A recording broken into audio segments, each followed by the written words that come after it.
Hello, Trail Seeker, and welcome to another exciting episode of the Learn True Health podcast. Today, Dr. Tim Gertsmar shares some excellent advice for those who have gut health issues and autoimmune issues, and you wish to no longer have them. He talks about the foundations of health that, when disrupted, lead to exacerbating those issues, inflaming them, and creating acute symptoms, and how to get them under control. He works with people that within a year, most of them are in remission, which is really, really exciting.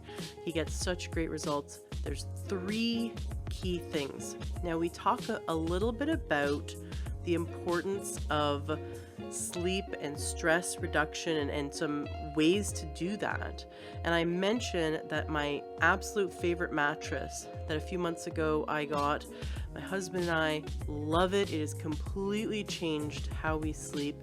We sleep deep. We get such great quality sleep. You can go to learntruehealth.com/bed. That's learntruehealth.com/bed to learn more about my favorite mattress. There's a really great special that they're providing for my listeners, and there's 2 educational videos on that site talking about the science behind the mattresses. They're non-toxic. They have, I believe it's a 20-year guarantee, a 20-year warranty. And what I mostly love about it is that the science behind it allows you to, no matter what, whether you're a side sleeper where you sleep on your stomach, whether you sleep on your back, in any direction, it relieves pressure and allows your spine to be straight the entire time. It is the most luxurious, deepest, restful sleep you will ever have. So I highly recommend going to learntruehealth.com/bed to check that out. I also mentioned that I absolutely love using my sunlight and sauna, both for detoxification and to decrease stress.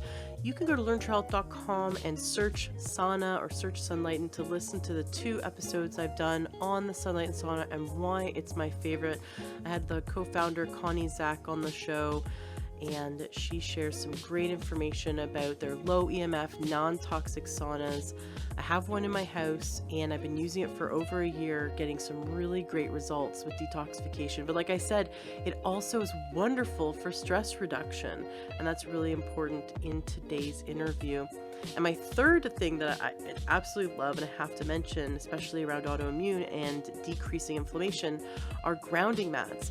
I recently had Clint Ober on the show. I highly recommend listening to that episode. And you can join the Learn True Health Facebook group. Check out the pinned post right now, which is the movie, the documentary that Clint created. So you can learn more about why people are going into remission from autoimmune condition when doing grounding or earthing. And they explain the science of it in that video, which is in the Learn True Health Facebook group. Excellent. And if you want to learn more about the grounding, you can go to learntruehealth.com/grounding. That's learntruehealth.com/grounding. Thank you so much for being a listener. I know you're going to love today's episode, and please share it with those you love who have gut issues and who have autoimmune issues so we can help them to learn true health. Welcome to the Learn True Health podcast. I'm your host, Ashley James. This is episode 372. I am so excited for today's interview. We have with us Dr. Tim Gertsmar, who is an expert in autoimmune and gut health. He's actually a local naturopath here, just south of me in Redmond, Washington, but he can also consult people all around the world through the magic of Skype or the magic of the internet. Tim, I'm really excited to have you here today because I actually know your office manager, Lorelei. She's the one that introduced us, and then she became an avid listener.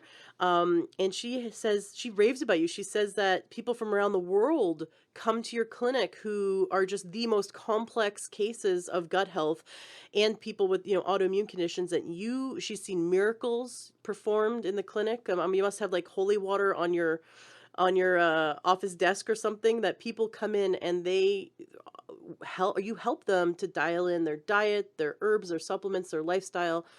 and that you're really helping them to gain a foundation of health, especially after they've seen so many other specialists and they feel like the medical system has failed them. So I'm really excited to have you here today. Welcome to the show.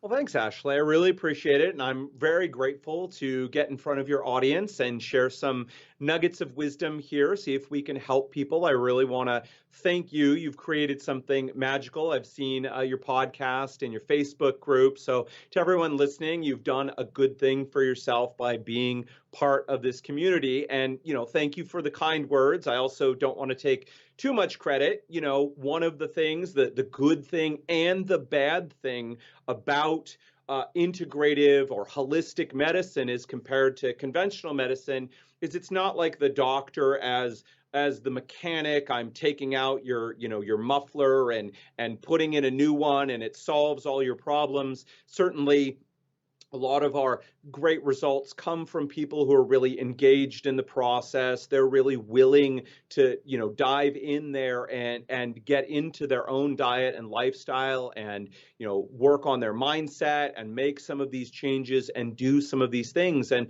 I owe so much of my results to the hard work and the willingness to change that the people who come to work with us are willing to do, because without that, the people who come to us and they're just like, hey, give me the magic herb that will fix my problems, they, invariably walk away disappointed. And in fact, over the years that I've been practicing, because I've been doing this for more than 10 years now, we actually have a screening process to turn those people away, not because there's anything wrong with them, but we just know that they're not going to get the results. They're going to be disappointed. And it's just a waste of their time, their money, their energy. Just nothing's going to happen unless people are engaged. And that is probably the single biggest reason not to engage with holistic medicine, is because some people just aren't in a place where they're ready, willing, and able to make those kind of changes. And we understand and we're grateful. We're going to talk about a different approach to autoimmunity.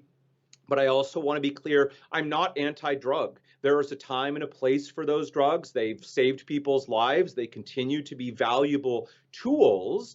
We don't believe that they address the root causes and the issues that are going on, but they're a helpful tool that can have their place. And some people, even with the best holistic medicine that we have available, find that they still do need some of those medications. Now, a lot of people are able to get off them.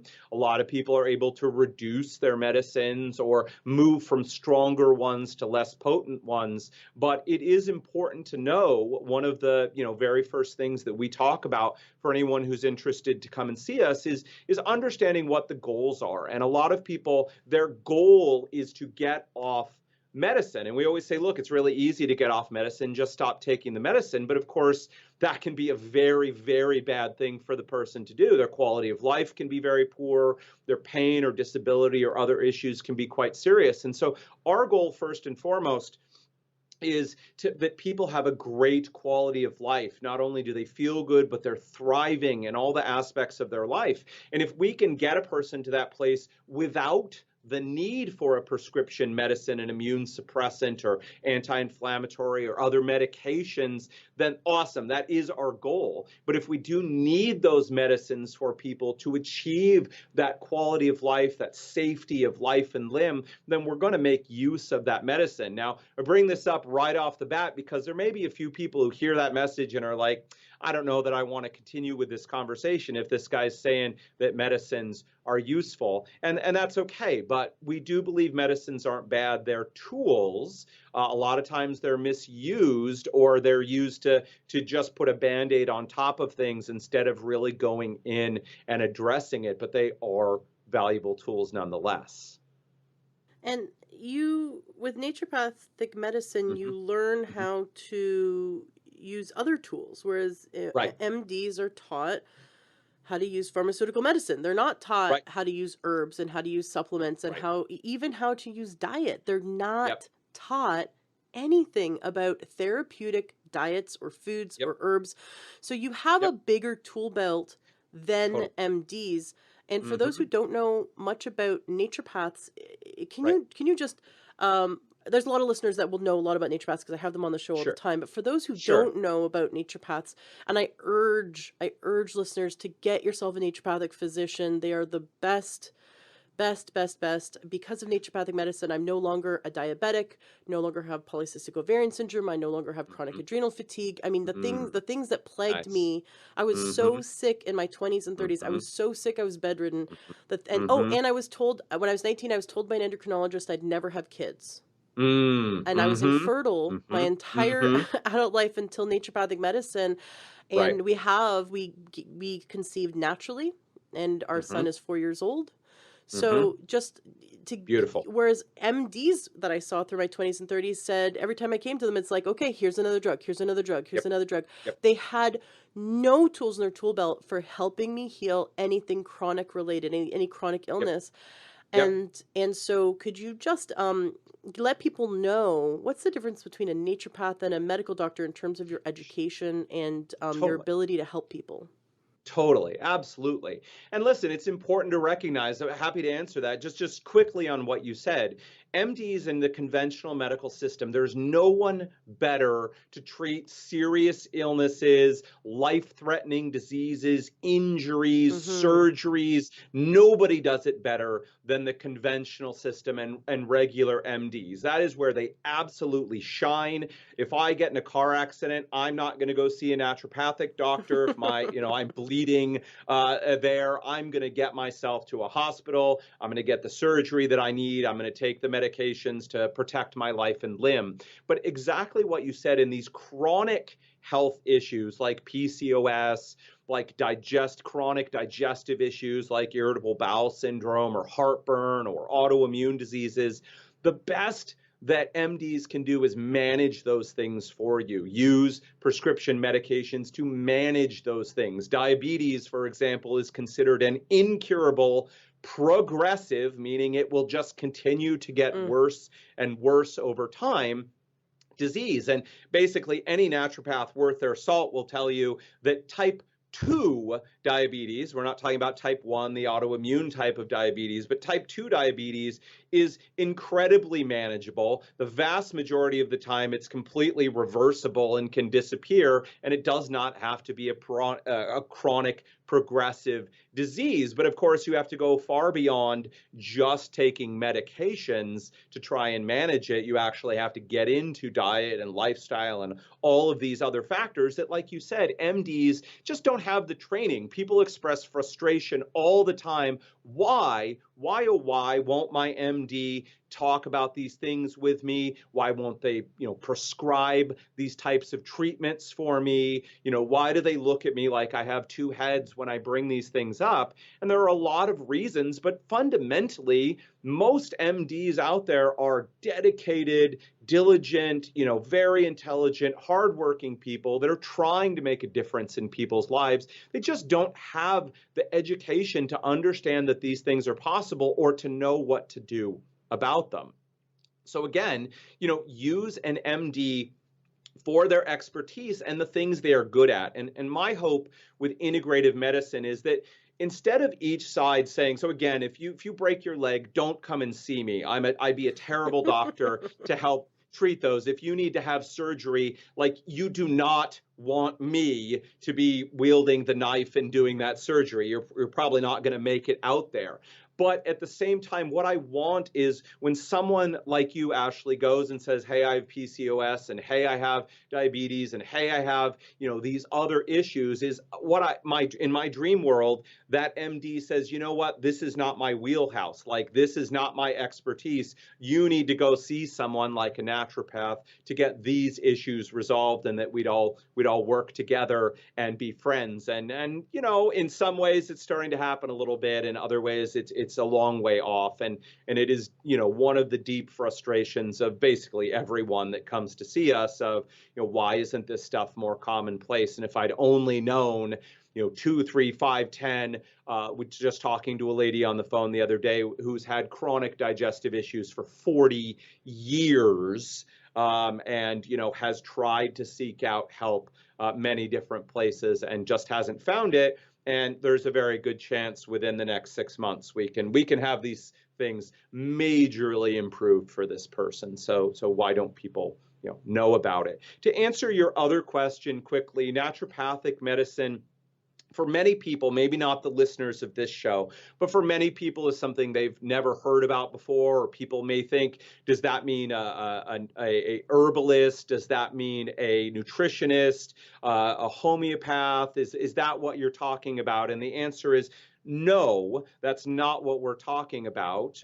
We're talking about the profession of naturopathic medicine, which is to attend a rigorous medical school education. So I went to 4 years of intensive medical school, all of the sciences that MDs have, anatomy and biochemistry. We were in the labs with dissecting the bodies. We were doing rotations. We were doing all of these things.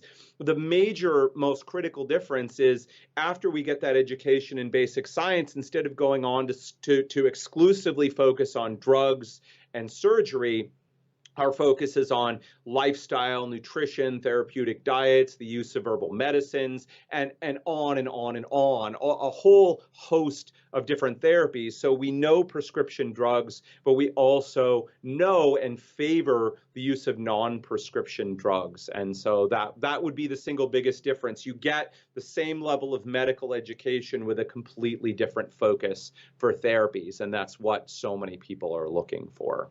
I love it. Thank you so much for just laying that groundwork. So moving forward in the interview, everyone knows you're a naturopathic physician. Yep. It's like the best of both worlds. You can That's diagnose.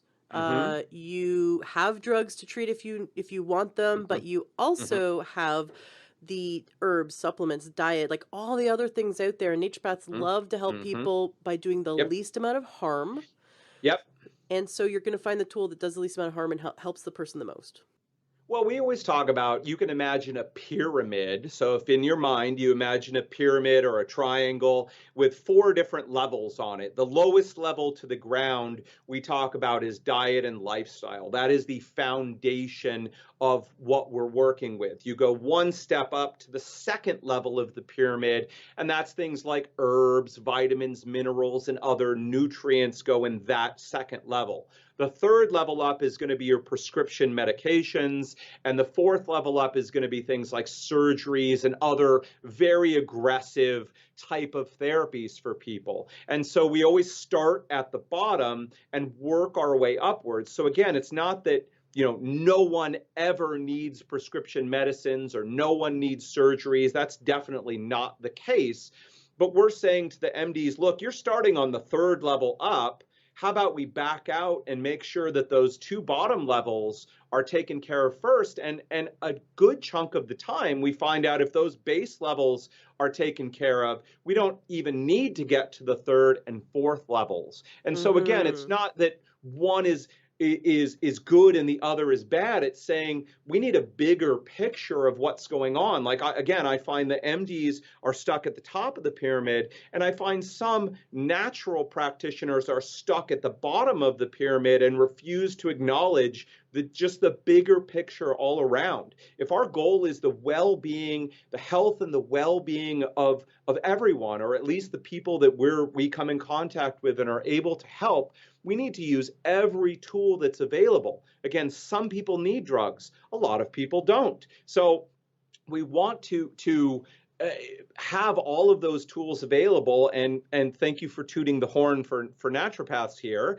But we are one of the few professions that really has the training and the understanding to make use of all of it. So that is the reason I evaluated many different types of medicine before I chose to become a naturopath. And it was that blending together, getting the best of all worlds, that's the reason that I chose this profession. And I've pursued it all these years, is because it gives me the flexibility to deploy a whole range of tools for people. I definitely want to get into how to help people. We're later in Sure. this interview. We're going to give some really great actionable advice and Mm-hmm. help people have a clearer path to health. The name of your Yep. book, Yep. the Mm-hmm. clear path to health. Mm-hmm. I want to first learn a bit more about your story. What happened Sure. in your life that made you want to become a doctor, specifically Yep. a naturopathic Yep. physician? Yeah. So, if you ask the majority of doctors or other health practitioners, you're going to hear one of two stories. Either their own personal health struggles and their journey led them into healing and medicine. And so then they pursued that down a particular path, or that a loved one, their struggles brought someone into medicine. And that second one is me. So I was in college at the time, about to graduate and finish college. My dad went in for surgery. It all went perfectly fine. But I can remember very vividly, I was at work. I came home late. I was, full disclosure here, I was popping a microwave meal into the microwave to have some dinner after a long day of school and then work. And the phone rang, and I picked it up, and my mom was just sobbing on the other end of the phone. And long story short, after the surgery, while my dad was in recovery, he'd had a massive stroke. No one had known or paid attention because he was unconscious from the sedatives. Oh, And it was only, when my mom said, "Shouldn't he be waking up?" And they were like, "Well, maybe, but it's okay." And then she finally put her foot down and said, "No, listen, it's been hours and hours and hours and hours now. He should be awake. Wake him up." And suddenly it was, oh my God, he's had a severe stroke, and they rushed him off. And so she called me saying they were taking him to intensive care and he may not live through the night. And so I scarfed down my microwave meal, and that began my health journey. The short version is I moved home. I became, along with my mom, his caretaker for a little over a year, taking him to all his appointments. I had never, I'd been grateful and lucky to be a healthy young man. So I'd really never had too much experience with medicine or the medical system, but I was in and out of doctors' offices and physical therapists and other therapists near constantly. So got to see everything from the inside, all the good stuff that was awesome, and all the bad stuff. And like so many other people, I was asking, what else can we do? What else could help him? And the conventional answer was nothing. There are no other options. No, his diet doesn't make any difference. No herbs or nutrients can't possibly help. No other therapies beyond physical therapy, speech and occupational therapy could make any difference for him. And like so many other people, I refused to accept that answer. Well, in those days, the internet was not such a big thing. Google, Facebook didn't exist at the time. So it was a lot harder to find information. I started going to libraries during the day and bookstores. I started calling practitioners and talking to them, trying to understand what other options. I found out, for example, in China, if you have a stroke while you're there in the hospital, they will start acupuncture right away, and find that combination again of conventional medicine and a more holistic approach is more effective than one or either alone. And so after that year and a half or so, I was aimless. I didn't quite know what I needed to do. And short version is, medicine sounded really interesting to me. I'd spent so many hours studying and talking to people, but it was trying to figure out which one was right for me. I thought at first I would go the conventional route, get an MD, and then maybe like Andrew Weil, who was just kind of becoming popular around this time, maybe I would be more integrative. I had the fortune of talking to a few good MDs who very quickly steered me away from that path and said, "That's you're setting yourself up for a very unpleasant number of years if that's what you really hope to do. You're not going to find it within the conventional system." I explored many other options, from chiropractic to acupuncture, and just could not find the right fit for me, until I heard about this little profession that was kind of headquartered in the Pacific Northwest, in Washington and Oregon, where its home was, called naturopathic medicine. I explored it, knew immediately that was the right choice for me, and that's been my path ever since. So, I love it. As you were going through school, mhm. were you able to help your dad further? Did you start to see that natural medicine could help him? So, when that year plus that I was caretaking him, we engaged in quite a bit of holistic medicine, from acupuncture to something called neurofeedback, to some vitamins and minerals and such, and we found that they were all helpful. One of the greatest tragedies of anyone who learns this stuff, whether it's as a professional practitioner or just as a layperson listening to a podcast like this and educating themselves. One of the great tragedies is that the people closest to us so often don't listen to us. So, my mom, who's since passed on, was more than pleased to tell everyone that I was a doctor, her son, the doctor. But when it came to listening to me about making changes or trying things, they very rarely happened. So, unfortunately, despite all of my expertise, I like to believe I was able to help a little bit, but that was not to be my calling. Instead, to work with other people, locally here and all over the place, all over the states and all over the world, and to help them. Why did you decide to specialize in autoimmune and in healing the gut?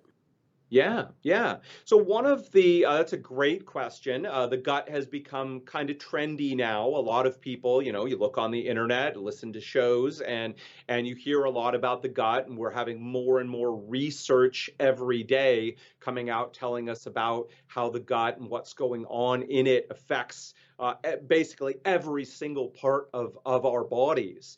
But one of the beautiful things about naturopathic medicine, which is about 100 years old now, the profession, has from the very beginning focused on the importance of the gut. It's always said, from the earliest part of our schooling was always, look, disease begins in the gut. That old Hippocrates, the ancient Greek physician Hippocrates quote was, disease begins in the gut. And so we always took that to heart. And so when I graduated, it was I found no matter what else I was doing, what other symptoms someone had going on, I was always coming back to the digestion as an important part of healing that. And the gut is not a very glamorous thing. It's not something most of us want to talk about, our digestive function and what's happening in the bathroom.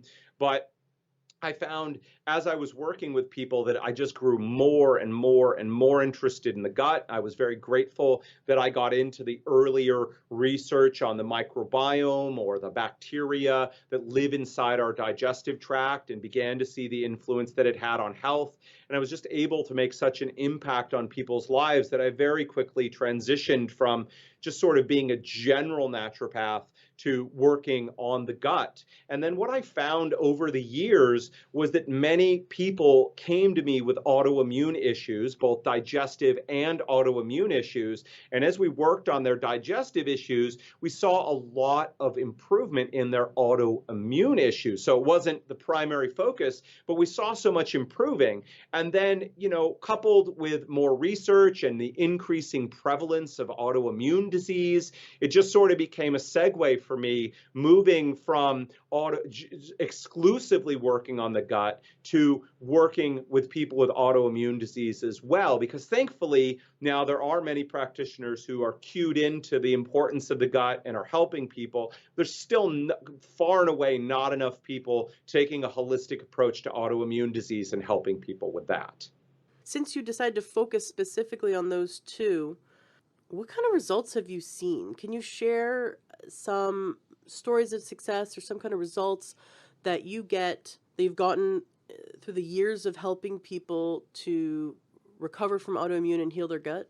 Yeah, yeah, absolutely. I mean, it's a joy to see people go from the bad place that they're in to go to feeling great and then even thriving. So one recent example, I had a gentleman with something called inflammatory bowel disease. So this is one of our specialties because it is at the intersection between the digestive system and autoimmunity. So inflammatory bowel disease is a type of autoimmunity specifically affecting the digestion. And this gentleman had a version of it known as ulcerative colitis. It causes a lot of pain in the guts, diarrhea, and blood. So it's a very scary disease because you can imagine you go to the bathroom, your guts are hurting, you pass some diarrhea, which is unpleasant enough to start with, but you happen to look down into the toilet bowl and there's just blood everywhere. It's a very Mm. scary experience for people to go through. And so this gentleman had been dealing with ulcerative colitis for a number of years now. He'd been on and off medication with ups and downs going on. And finally, like many people, he said, is there something more that can be done rather than having to keep running back to the doctor and getting a prescription for steroids or prednisone every time something flares up? He came to see us. We worked with him over the course of about 9 months, made dietary changes for him. We recommended some different herbs and nutrients, and he's done exceptionally well. We've been monitoring him now, and his ulcerative colitis is in complete remission. It's absolutely dormant and quiet for him. He is not taking any medications. He's actually, in his case, been able to wean off of many of the supplements, the herbs and nutrients as well. There's a few that he takes. He does definitely pay attention to his diet. He finds it's a major factor.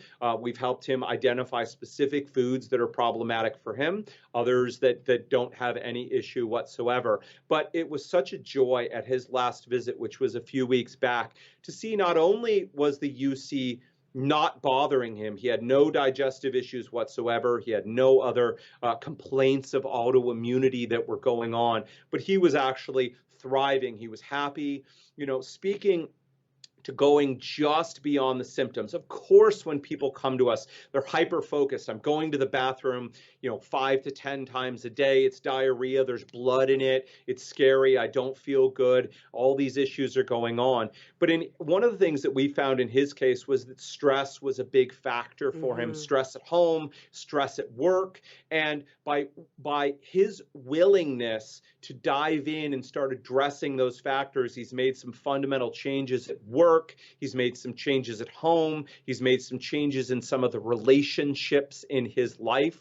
Again, not only is the UC quiet, but his quality of life, his ability to thrive has skyrocketed. So that's just one example. We're so incredibly proud of all of the work that he's done and the progress. And in contrast, what would have happened if he'd just gone down the conventional route is they would have been an escalation of medications. Possibly up to, the biologic medications, which if insurance covers them, that's good. There's often major out-of-pocket costs. Most of the medications run $20,000 or more a year as their base price. So these are very expensive medications for people. They either have to give themselves injections or they have to go into the facility and have IVs put in every once in a while to get these medications. There would have been no discussion of diet, no discussion of stress, no discussion of these other factors. And if everything worked right, and we hope it would, his UC would have been quiet and not bothering him, but we wouldn't have moved from simply being symptom-free to thriving and having a better quality of life than before. Awesome. I love it. I love that story. So, do you get people who have autoimmune and gut issues all the time? Is that your main focus, or do you find that you get people just with autoimmune, or do all autoimmune people have some level of gut issues? Well, I'm never one to say all. I shy away from all, every, and none, those big categorical words. Does every person who has autoimmune disease have a gut dysfunction? I don't believe the answer is yes. Do the vast majority of people with autoimmunity have gut dysfunctions? Yes, they do. And we found our experience has been that 80 to 90% of people find that making dietary changes result in from major to at least minor improvement in their autoimmunity. Do there seem to be some people, maybe 10% of people out there from our experience, where diet seems to play little to no role in what's going on for them? Yes. So I'm cautious when we say every person, but our experience, the people that we work with, almost all of them, they may not recognize they have gut problems. In fact, Mm-hmm. it's very common, when you come in, they say, well, I have rheumatoid arthritis. Okay, let's talk about your digestion. Oh, it's fine. Okay, well, no worries, but, let's talk about it a little bit more. What's going on? Oh, yeah, well, yeah, I have this issue. Oh, yeah, well, yeah, I guess I have that as well. Oh, doesn't everybody have that? And it's just like, okay, there is a dysfunction. Now, a gut dysfunction seems to be at the root of many cases of autoimmunity. And again, we routinely find that by improving the gut function, that we're able to make a real positive difference in people's autoimmunity. So, as a base level, so again, if everybody remembers the pyramid, at the bottom of it, diet and lifestyle, and we would also put gut function right down there at the base.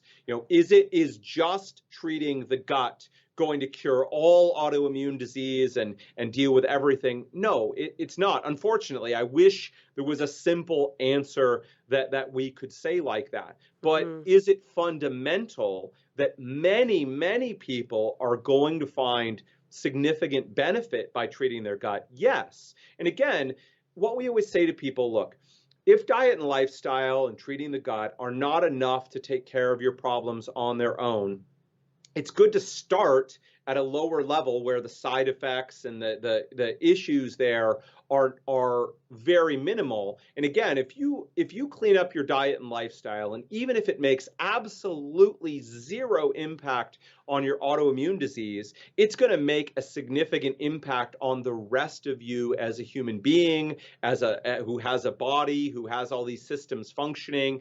The worst we can say, for example, another case, we're still ongoing, but we had a person come to us with autoimmune thyroid disease, Hashimoto's, and hoping to get off their medication. Again, one of the things we tell people, we cannot guarantee that you're going to get off your medication. I just want to put this out there.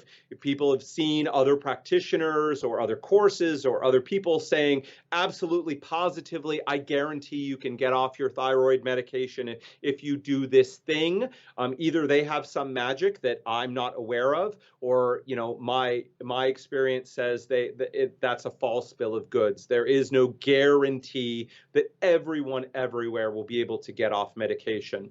But we found through some dietary changes that have been ongoing thus far, we have not been able to make a big impact on her thyroid function or the Hashimoto's. But at a minimum, she's lost some weight, her skin is better, her energy has improved, she feels better, her stress levels are down. So that's what we always tell people is, look, by starting with these fundamentals, even if it's not able to make a big impact on the autoimmunity or the other disease or issue that you have going on, it's able to improve the general quality of your life and your overall well-being, and reducing your long-term risk for things like heart disease and cancer and the biggies that that cut people's lives short and destroy their quality of life. So I personally believe it's always worthwhile to address these. Most of the time, it's going to improve a person's autoimmunity. And in those instances where it doesn't, I've yet to see someone who doesn't feel that it's improved their quality of life or their overall health. Got it. Yeah, there's this theory that autoimmune issues are caused by leaky gut syndrome, Right. which has been um, exacerbated by or caused by gluten and grains, among other things. Can you Mm-hmm. talk about that? Do you get everyone off of grains or everyone off of gluten? Sure. How effective have you found that? I've heard from other practitioners that they cannot get results with an autoimmune client if they don't go gluten free. Is that your experience? Sure. So gluten is one of the more common problematic foods. Now, again, I am not a every and all. So generally, if we have our way, we start people on a gluten-free diet. We often will use a paleo diet or an autoimmune paleo diet as a starting place to put people on.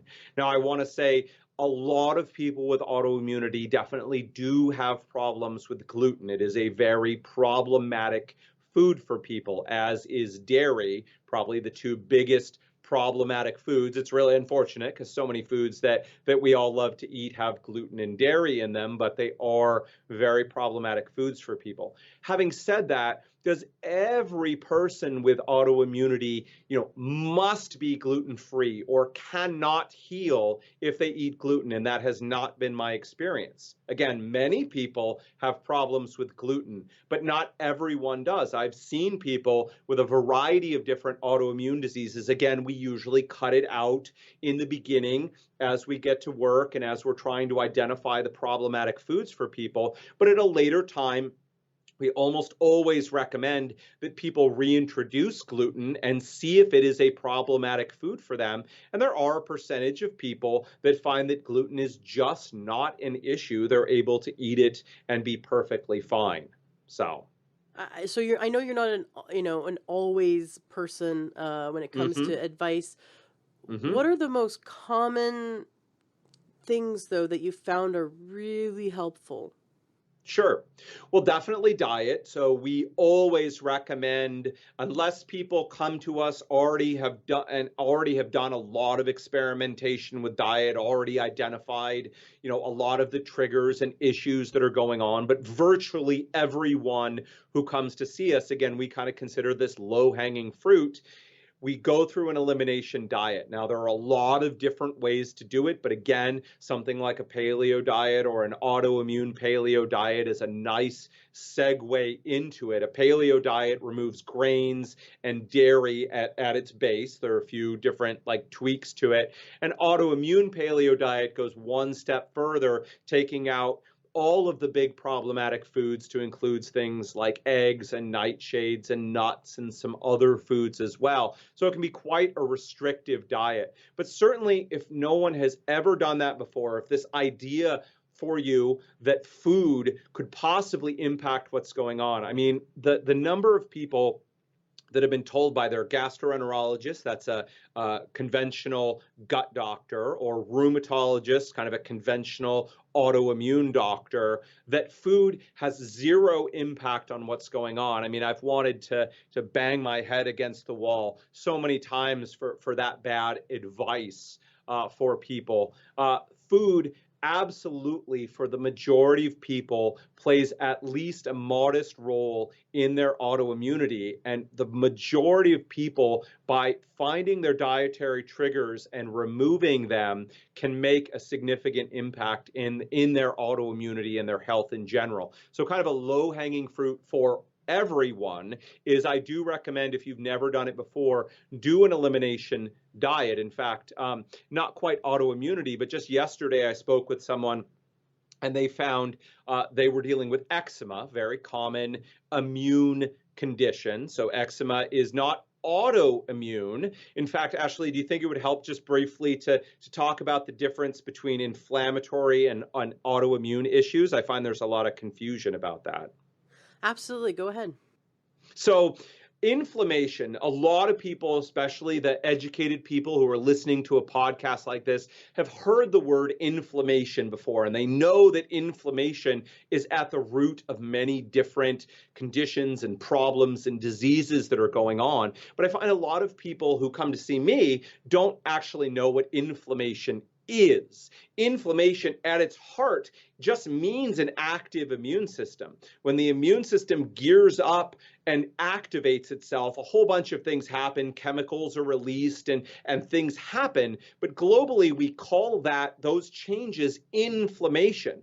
Now we've come to think of inflammation as a bad thing, something that's a problem, and it absolutely can be, but inflammation can also be a very good thing. If we were able to magically reach in and shut down inflammation in your body, you would not be able to fight off infections. We need inflammation to happen. Again, inflammation, active immune system, when we're fighting off a virus or a bacteria. It's one of the reasons that these immune suppressing drugs, whether they're steroids or whether they're the more aggressive immune suppressors, make people more vulnerable to things like infection and possibly cancer as well, is because by shutting down the immune system or reducing its effectiveness, it can't fight off those things in the same way as if it didn't have those drugs pulling down immune function. So inflammation in and of itself is not bad. The problem is inflammation, an active immune system, is supposed to be there to fight off an infection, to help heal an injury or wound. So again, if anybody's taken steroids or immune suppressants, you can see that cuts and scratches and other wounds just basically can stop healing or take forever to heal, because the necessary inflammation that the body needs to generate to cause that healing just isn't happening. Again, that inflammation continuing on unchecked, or too much of it, or for too long, is where we see all of these problems occurring. So something like eczema, which is very, very common, is an inflammatory condition. The immune system is flaring up and it's causing the skin to react, to become red or itchy.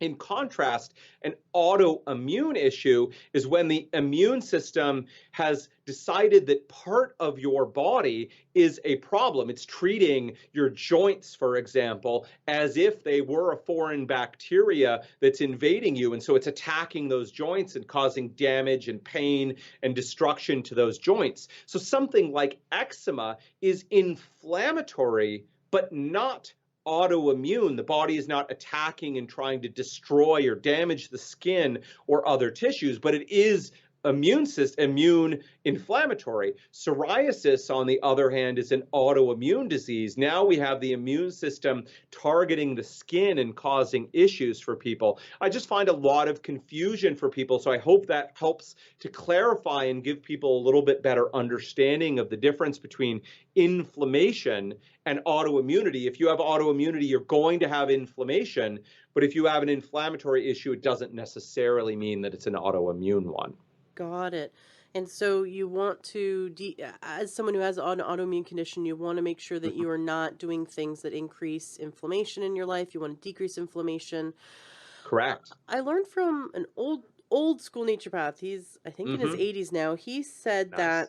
that um, this issue with autoimmune, which is, it feels new to me. It doesn't Right. sound like Mm-hmm. something that we had 100 years ago that was as big of a Mm-hmm. deal, and I don't know if Mm-hmm. that's Mm-hmm. because diagnosing has becomes, so much more advanced, Right. or is it that we are really seeing this like huge leap in autoimmune conditions in the last 50 years Yep. through just the toxic environment and the Mm-hmm. standard American diet and the Mm-hmm. chemicals that we're exposed to. The Mm-hmm. body is just way more toxic now than it has ever been, and so more agitated and inflamed. um, Mm-hmm. he says that, and he also, before he became a naturopath, was a pathologist, and so he has Mm. that unique Mm. um, relationship to tissue and on a cellular level.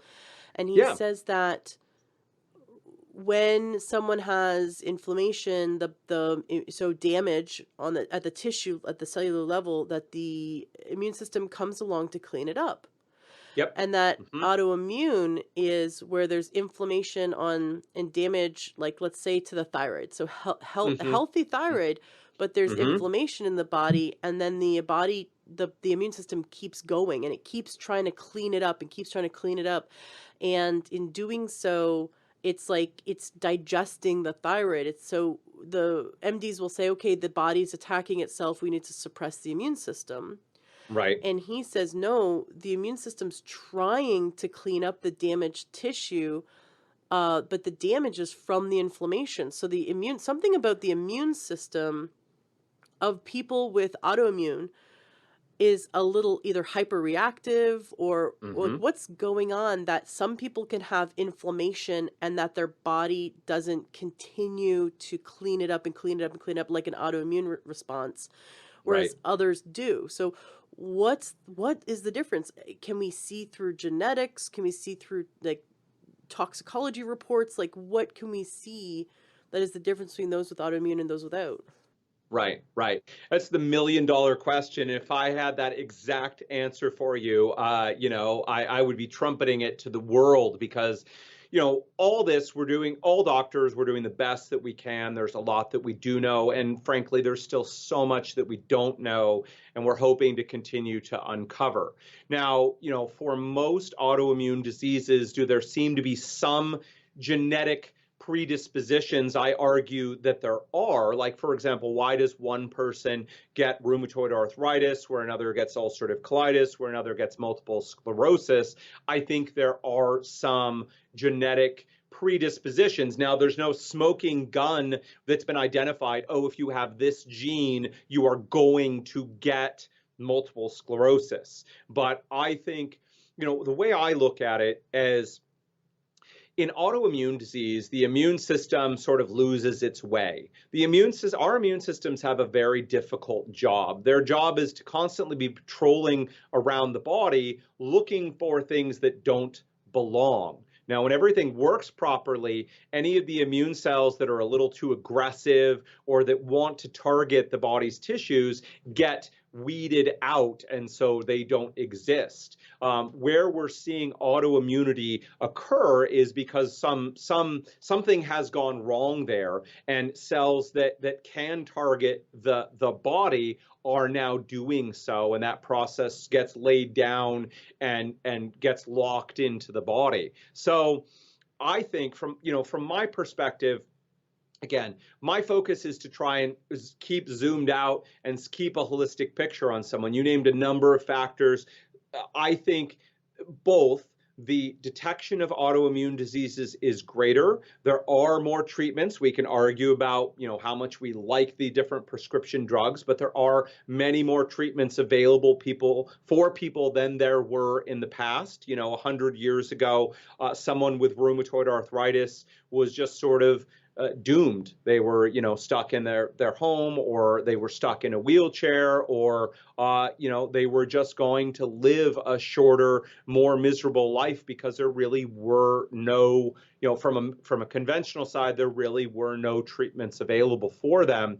And, when steroids first became available, they were hailed as a miracle drug because these people that were crippled with pain, and their joints and their fingers were all deformed from damage, suddenly could leap up out of their chairs, and they could move around, and they could be pain free, and they could have energy again. So certainly part of it is that we're able to detect these things now, that treatments are available, so people come forward and they're diagnosed, and they're brought out into the light, if you will, where some of them were kind of kept hidden away in the past. But yes, absolutely, we're seeing a dramatic uptick in autoimmune disease and other issues. One of my mentors began practicing in the 1970s, and he said to me that in his experience, diseases, from the 70s to the present day, he's seeing diseases happen 20 to 30 years earlier in people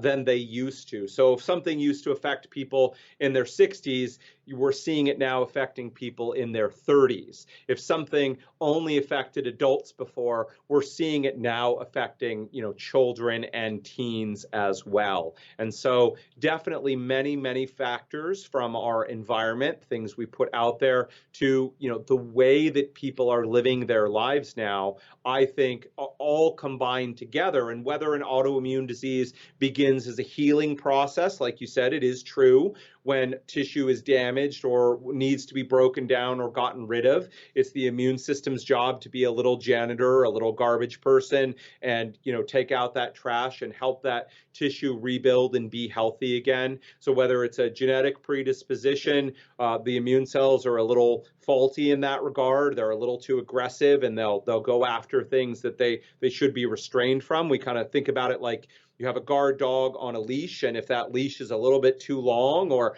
the guard dog is a little bit too aggressive, it can end up biting things that it's that you don't want it to when you want it to protect other things. So whether there's a genetic predisposition or whether the balance that's going on in that person's life. So if your listeners can imagine those old scales where they have a pan on one side and a pan on the other, and you put weights on one side, it goes up or down, and if things are balanced out, the level, it'll be about level with one another. If one side's heavier, it'll be down lower than the other one. So we imagine having a balance like that, and on one side of the scale, you can imagine one of those pans being all the anti-inflammatory factors in a person's life. So good nutritious diet, getting enough rest, reasonable level of exercise, managing their stress correctly. That can be, again, certain supplements or nutrients, all those various different factors that serve to calm the immune system and reduce inflammation go on one side,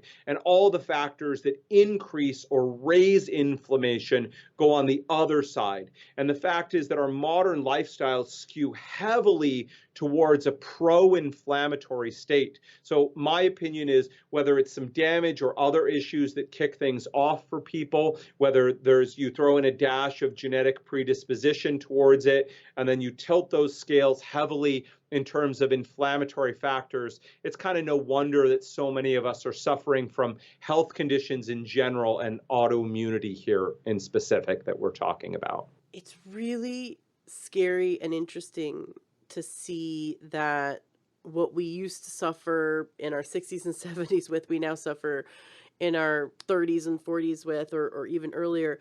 I know Dr. Cadwell Esselstyn, a cardiologist I've had on the show, he's in his 80s and still practicing. Yep. And he's the man that wrote the book, How to Prevent and Reverse Heart Disease.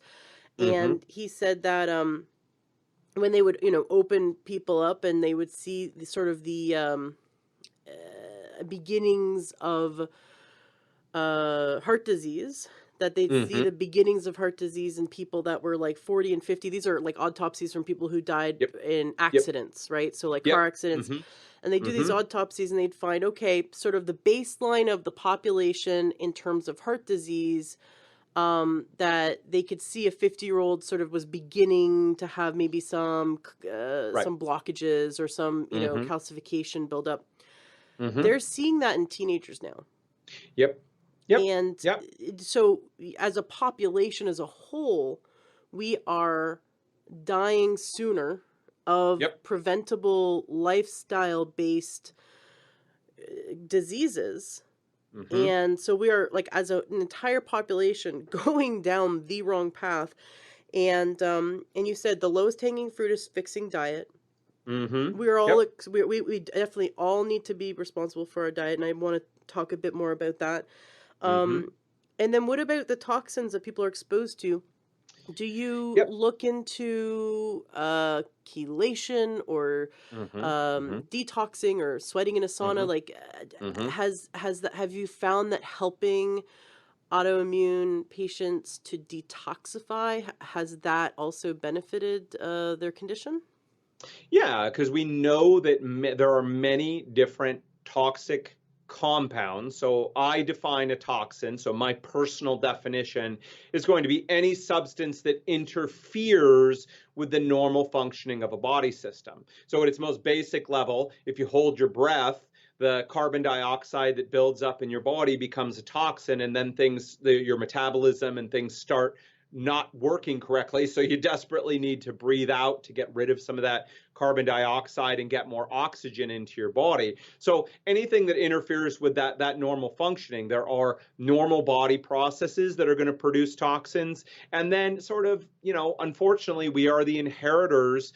We've done a really great job of putting out a lot. So the estimates range around 100,000 man-made chemicals into the environment that were not there before and are new to the environment. We've either, dug them out of the ground, or we've synthesized and created them in a laboratory. And the sad thing, and I wish it weren't true, is that many of these compounds have undergone very minimal testing. It's usually been around, well, how much do you have to give to someone to kill them or to cause them to have cancer? And the newest research that has been accumulating shows that lower levels of these toxins, of these compounds that won't kill you, can still have a chronic long-term impact. We know many of these chemicals are what's called endocrine disruptors. Endocrin's another word for hormones. So we have these compounds that act as hormone disruptors, whether that's in causing obesity, diabetes, whether that's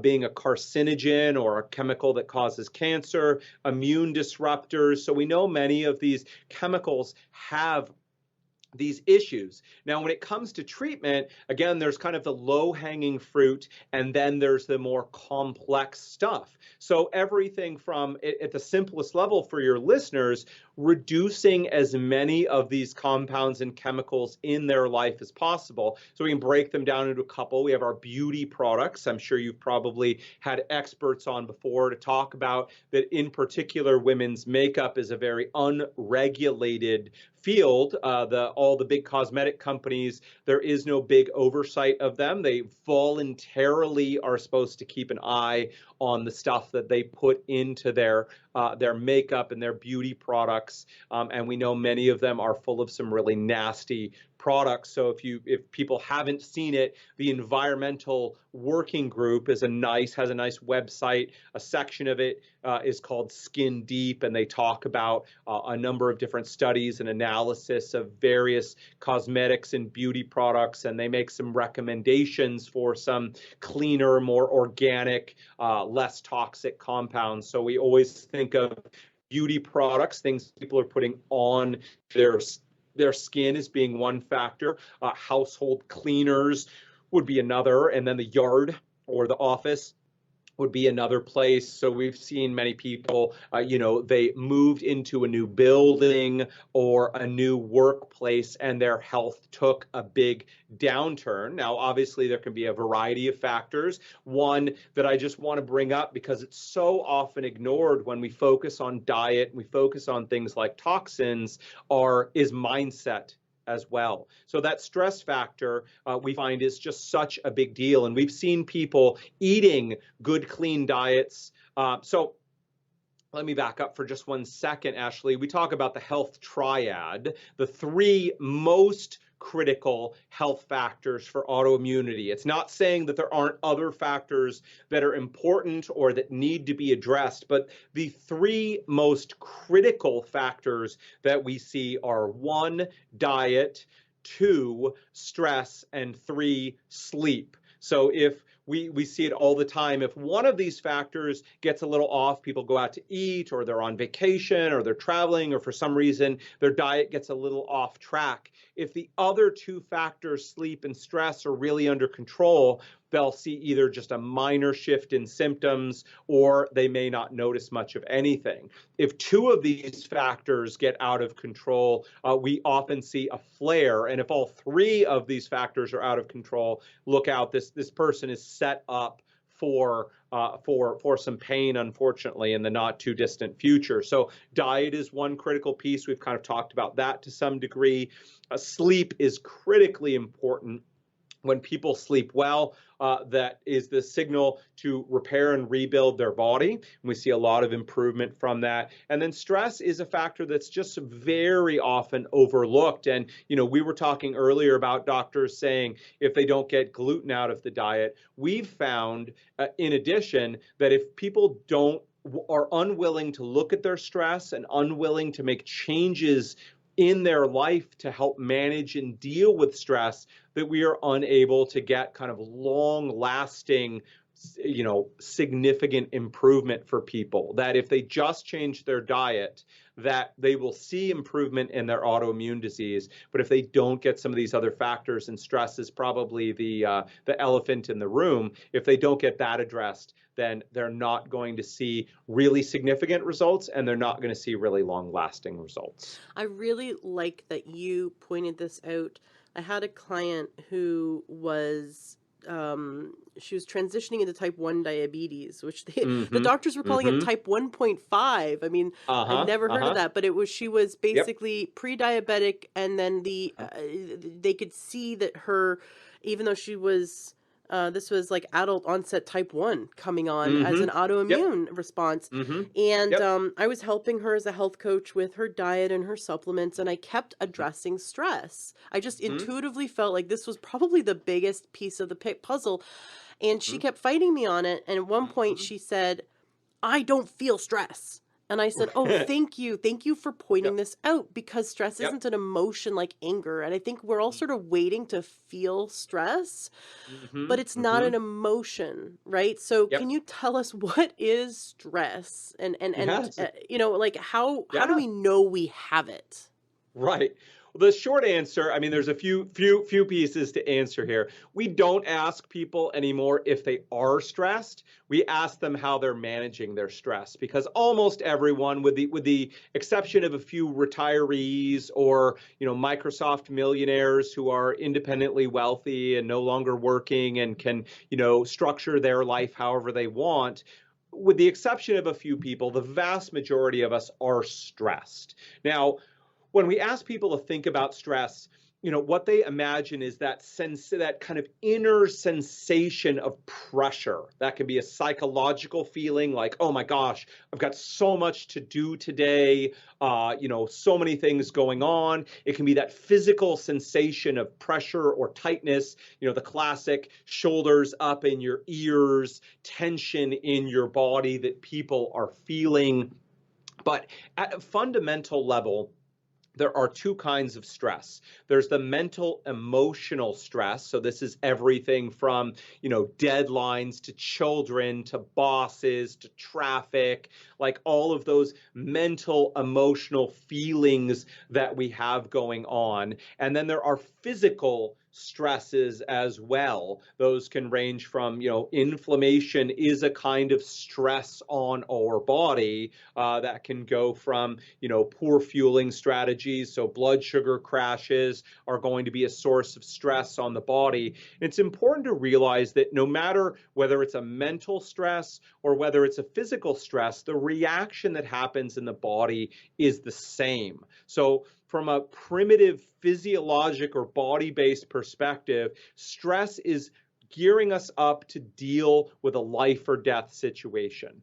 For the gazelle on the grasslands, they don't have too much mental or emotional stress. They're not thinking about jobs or deadlines or planning for retirement or dealing so much with the kids or any of those things. Their life is mostly built around the physical stress, which is, a lion wants to eat me. And when that stress response kicks in, we call it the fight or flight response, is really what stress is. That causes changes within a person's body, changes within that animal's body, changes within our bodies based around that response, which is to fight off something that wants to hurt us or to run away from something that wants to hurt us. Now, human beings, we have the blessing and the curse. For most other animals out there, their stresses are mostly physical.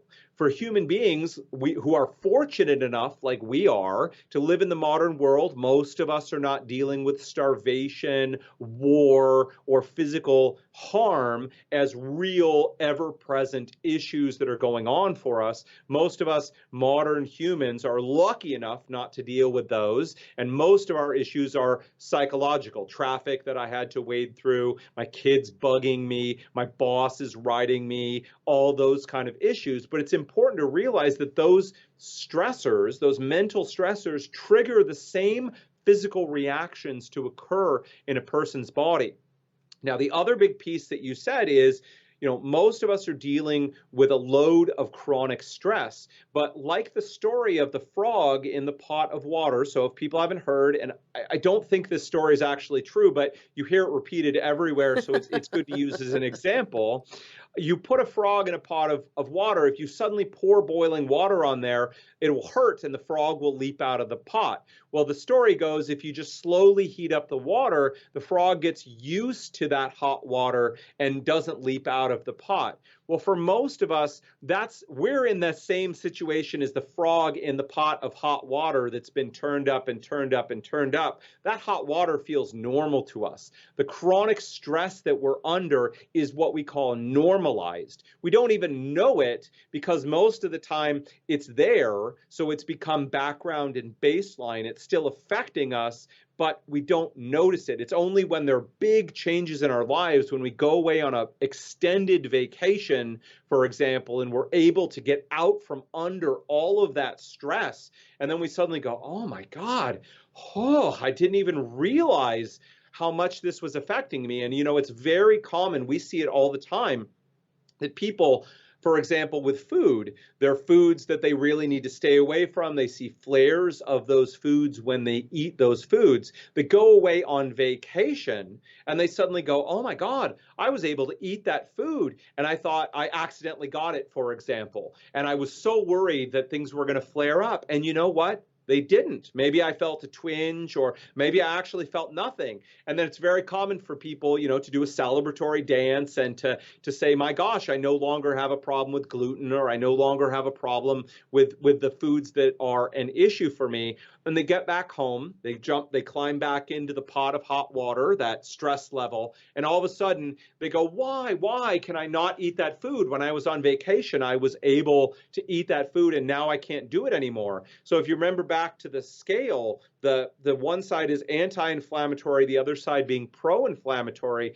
If you're on vacation, your stress level goes way down. These other factors, you're loading that anti-inflammatory side of the scale. So now it's hanging down low. You put a little bit of inflammatory food on the other side, it's not enough to tip the balance into big active inflammation, so it's not a problem. You get back home, you load up the pro-inflammatory side of the scale, and so now, you drop that inflammatory food on and it shifts things over and brings up a flare of symptoms for people. So I'm so glad that you've recognized it. Oftentimes, it can feel like, talking to a brick wall. People either say, I'm not stressed, when the majority of the time we find when we dig into it, there's a lot of normalized stress going on for the person. They're stressed, they just don't pay attention to it anymore. Or for some people, they just refuse to acknowledge and work on it because on some level, it's much easier to change your diet. That's something external to you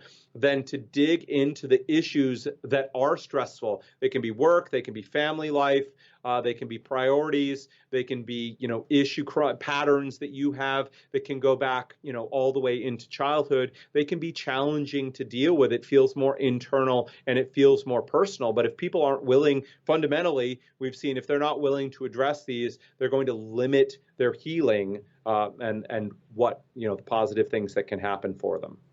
I interviewed an HBAth, actually a local one here as well, Mm-hmm, and mm-hmm, she made a funny joke. She goes, every time she had just had another client come back from Hawaii, she says, mm-hmm. every time a patient of mine comes back from Hawaii, all their symptoms go away. She said, I think I'm going to Uh-huh. start prescribing vacations to Uh-huh. Hawaii.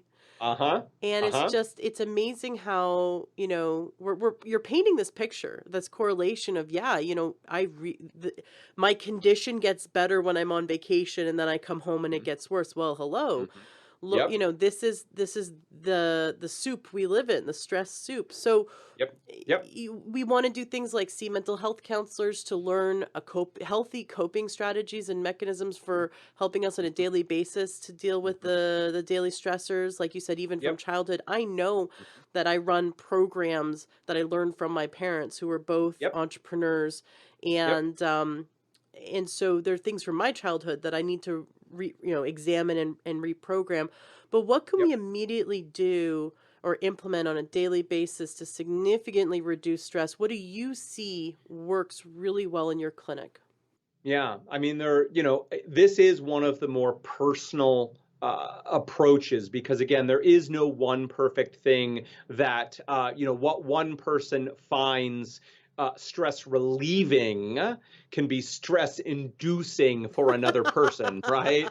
Like So, for meditation? example, meditation, you totally read my mind there. Meditation works beautifully for some people. It's such a magical tool. For other people, it makes them insane with rage, and it's like the worst possible thing that we can do. So while there are, I'm happy here to give you a few suggestions. It is important for anyone listening to know, while we can roughly come to some generics like, hey, from our perspective, try something like the paleo diet or the autoimmune paleo diet or the Whole30 diet, or those are all a specific carbohydrate diet. These are all reasonable starting places to work with diet. When it comes to stress, there are a few basics, but as always, it's figuring out what works for you. Like, if doing this quote unquote stress relieving thing leaves you feeling more stressed out, it's not working. Right? But if So they're not in touch with their body and in touch with their that's stress true. levels, how do they That's true. know whether it's working or not? Like, we know of heart rate Right. variability, but Right. it's difficult to find an affordable and effective heart rate variability monitor. So how Right. would they know that they are actually lowering their stress when they're doing something new? Right. Well, the opposite. So again, if stress is triggering the fight or flight response, then de-stressing should trigger the relax and digest response going on. So certainly we can conjure back to those times in our lives when we were not stressed. We can watch what little kids look like when they play. Now, kids, of course, can get stressed out and have their own issues, but by and large, most kids, thankfully, aren't dealing with all the chronic stressors that we have. So there's smiles, there's enjoyment, there's play going on. So from a big picture perspective, and this takes most adults totally aback when we ask it, but what do you do for play? What do you do for just pleasure and enjoyment? For example, a lot of people who come to us, understandably, have been doing a lot of research on the internet, reading books, listening to podcasts, watching blogs, vlogs and videos, all of these things to try and better understand what's going on for them. And one of the challenges that we'll put to people is, what was the last book you read for enjoyment? Not self-help, not health related, but purely for enjoyment. And a lot of times they sit there and stare at us, trying to think up the last thing they did that was purely for joy, purely for pleasure, and have a hard time. And often we need to put people, I'm all for people being educated, it's great, but oftentimes we have to put people on a little bit of a fast of information that's purely health or self-improvement, and make it a homework piece to read something fun or something enjoyable. So an activity that people can get lost in, by its nature, that flow state is a state of not being stressed. Right. So what do you enjoy doing? Is it this time of year in the Pacific Northwest? Is it getting out for a walk with your dog? Not a power walk, not I need to walk for 30 minutes and get my heart rate to 85% of, my cardiovascular maximum, but can I actually get outside and enjoy the view? Can I just get some time to de-stress and to, bring my creativity out? One of the things that we see that disappears when people are stressed is creativity. So Mm. because we're in fight or flight, there's no need to be creative when a tiger is trying to eat you. Creativity, by its nature, is a more relaxed flow state, right? We can't be worried about the next thing. Try to be too creative when you're driving to work in bumper to bumper traffic. It's not going to happen. But when we're taking a nice hot shower, we're relaxing, our mind is spacing out, and all of a sudden the ideas come flooding out, we know we've switched off from that sympathetic fight or flight response into a more parasympathetic one. I love it. My husband has the best ideas when he's in the shower. He always comes out of the shower and tells me something Uh-huh. really cool. Uh-huh. He's really creative. Nice. Yeah, Mhm. and I love my time in the sauna. I got Right. my sunlight Mhm. in sauna, which I absolutely love, decreases stress and Mhm. sweating out all the toxins, so that's so Mhm. great. Mhm. I have my grounding mat, and I really feel relaxed on it. And it's funny Mhm. because there are times I have it on my bed and I also have it at my desk. And now I just, whenever I'm on it, I don't want to get off of it. So I'm lying there going, Mhm. I have so much energy. I'm so awake. I'm so ready to get up out of bed, but I'm so happy and relaxed right now. So Mhm. I know that's Mhm. working for me. I have Nice. a newer mattress I got a few months ago, which I adore. I've talked about it before on the show, but it has completely changed how I sleep. And that in and of itself decreases stress because when I don't get Absolutely. sleep, I Mhm. worry about not getting sleep, and the Mhm. worrying about not Mhm. getting sleep increases Mhm. stress. So it's like Yep. just like worrying about diets can increase stress, worrying about your stress Absolutely. is going to increase your stress, worrying about your Yep. sleep. So it's that Yep. vicious cycle of oh gosh, oh, I didn't get enough sleep and I'm not going to be able to function today, and then that Yep. worry Yep. exacerbates it, and then that exacerbation of worry then means the next night you won't be able to sleep well. So Right. we got to like have that break state. Now before we hit Yeah. record, you were talking about the studies they've done around getting out in nature and how Yeah. effective that is at decreasing stress Mhm. in general. Mhm. Can you tell a Mhm. bit more? I mean, you mentioned let's go for a walk with our dog, but what Yep. about just being in nature? Why Yep. is that so important? Why is that rather than, I don't know, walking down a busy city street? I mean, why is nature so relaxing? Right.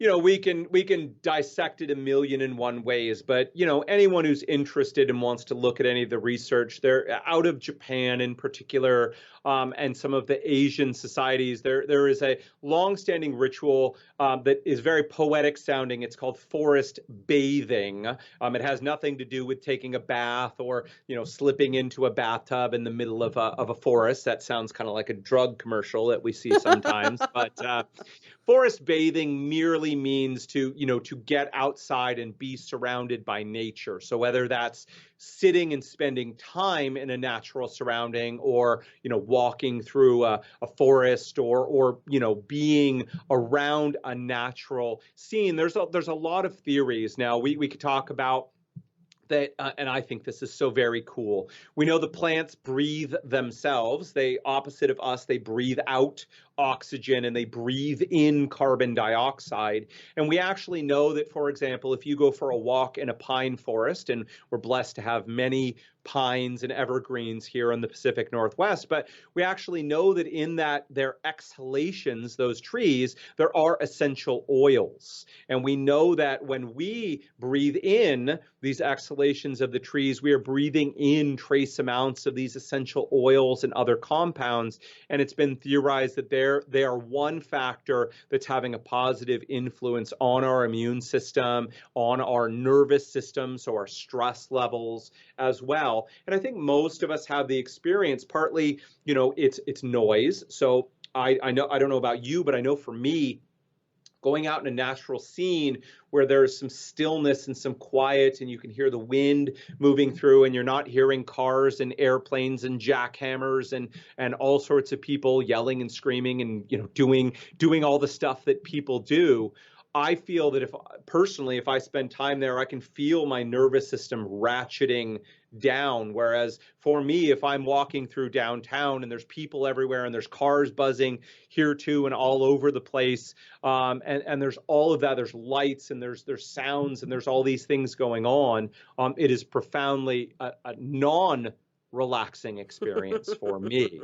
So, and evidence bears that out. There was an interesting study done in Europe as well that asked about people living in downtown areas with the constant noise and the constant activity. And again, to our idea of normalized stress, Ashley, they when they ask these people to self-report, like, do they feel stressed? Do they notice the noise anymore? Does it bother them? They basically said no, they don't notice the noise. It does not bother them. But when they measured their body and what was going on in their body, they found that their body was indeed still reacting to those stressors from the noise and the activity and everything else that was going on, even for people who had lived there for a very long time. So again, I don't believe you'll find many people out there, and I hope I can caution your audience.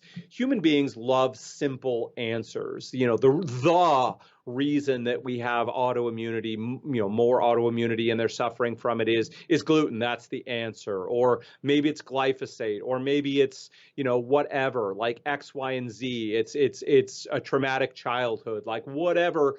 You're seeing people say the answer. And again, I caution people, there is no the answer. There's been a lot of changes. We live very, very different lifestyles from those of our ancestors, whether it's our ancestors of 100 years ago, 1,000 years ago, or 25,000 years ago. We live very different lifestyles, and those changes, while there are many very positive changes, I personally don't want to go back 25,000 years ago and live that lifestyle that our tough as nails ancestors lived back then. But along with the positives, not having to starve and not having to worry about a tiger eating me, there are, a whole host of negatives. And I think, what we've seen in the past 50 years or so is we sort of tipped over the line where those negatives have really compounded in so many ways. And that's why we're seeing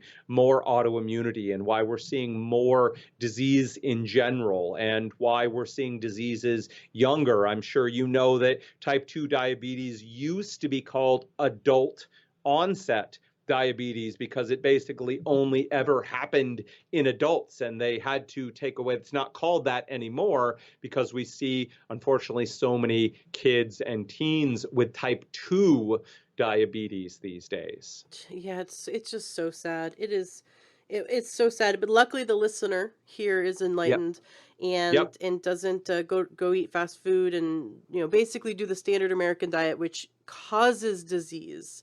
We have to Yep. think Yep. about it this way, that food is either causing disease or it's it's healing our body. It's either Right. Right. destructive or restorative. There's no Mm-hmm. neutral. It's either building us up or tearing us down. It's a fuel. We people, I think, feel in general have disconnected from food and Mm-hmm. beverage, that they'll look at this one little pill. We could get a pharmaceutical, one tiny pill the size of a pea could give us side effects that could potentially kill us, right? That's how Mm-hmm. powerful this tiny thing is, the size of a pea. And yet we Mm-hmm. eat cups and cups and cups of food, and drink every day, Mm-hmm. Mm-hmm. not aware of their side effects. So, Right. they're molecules as well, right? That can either Right. harm us or help us. So Mm-hmm. food, Mm-hmm. stress, I love that you point out that stress is so vastly important, and that those Mm-hmm. people who lived in the cities that were studied, they became habituated. I think we Mm-hmm. become habituated to the diet we're eating as well. A lot of people Mm-hmm. say, I'm not allergic to gluten or Right. grains, but you Yep. spend a month cutting them out. Oh my Right. gosh. Like the Yep. first, now I'm not allergic to them. I don't Mm-hmm. have an autoimmune condition that I know of. Mm-hmm. My Mm-hmm. husband and I cut out gluten 8 years ago. We cut Mm-hmm. out barley, wheat, rye, and oats. And Mm-hmm. Mm-hmm. what happened to us was miraculous. I lost 25 pounds of water weight. And my Mm-hmm. husband, he lost Mm-hmm. something like 11 or something. But what's Mm-hmm. interesting is that our rings started to fly off our fingers. And we had Yep. had them Yep. actually made for our wedding. We had them made Mm-hmm. by a jeweler. Mm-hmm. And so we knew our wedding bands were, properly fitted when we got married years Mm-hmm. before. Mm-hmm. And they started Mm-hmm. flying off our fingers. And so we waited a few months because I didn't, I was worried that this was temporary, right? This Yeah. Yeah. decrease in Mm-hmm. inflammation was temporary. Mm-hmm. Well, after Mm-hmm. 6 months, it was we were still having our rings fly off our fingers, so we went in to get them resized reluctantly because my engagement ring's actually like 100 years old from it's been passed down in my family, and so I Mm. really didn't want to have it change Sure. in Sure. size Yeah. if I didn't Yeah. need it. So we went in, and I went down 2 ring sizes, and my Wow. husband went Mm, down 1.5. No, sorry, I went down 1.5. My husband went down 2. Now I'm getting them mixed up. But either way, we went yeah, down yeah. significantly. Significant. And Significant. I think I Yeah. went down too. Yeah. I think because I lost more water weight. But what's funny Yeah. is that we had our pictures taken for our driver's licenses right before we went gluten free, and so Yep. we have Mm, this before and after. We hold it up yeah. to people when we Yeah. meet them, and they're like, don't believe gluten makes a big Right. difference. I'm like, look it, Mhm. we're not celiac, like this is Mhm. just Mhm. pro-inflammatory grains, and we show them the Right. pictures, and it's like I look like the Right. difference between Bert and Ernie. Like my face Yeah. is like round and Yep. puffy. Yep. And I'm just so surprised that when people go, I don't have any problems with that. It doesn't cause any damage. Well, just Mhm. try it. Try cutting out Yep. gluten for a month. Try cutting out Yep. dairy for a month. And then you go Yep. back to it. I had a friend Right. call me up so angry at me because she's Jewish, and she goes, I can't eat bagels anymore. She was so angry because she was Yep. habituated Totally. to Yeah. Yeah. gluten, and then Yeah. she went off of it for a month, which she felt amazing. She got on some Yep. supplements. Yep. I gave her some health coaching. She got off of like foods that were pro-inflammatory. A Mhm. month later, Mhm. her migraines had stopped, but Yep. she went back to eat a bagel, and she felt so sick. She goes, I can't Yep. believe you've taken bagels away from me. But she's, in all Yep. jest, she's Yep. very happy to Yep. continue to be Yep. gluten free. Almost 7 years later, she's Yep. still doing it because Yep. we become habituated. So Yep. we become habituated to the stress, even become habituated to sleep. I can't tell you how Yep. many people have told me I only need 4 hours of sleep. Yep.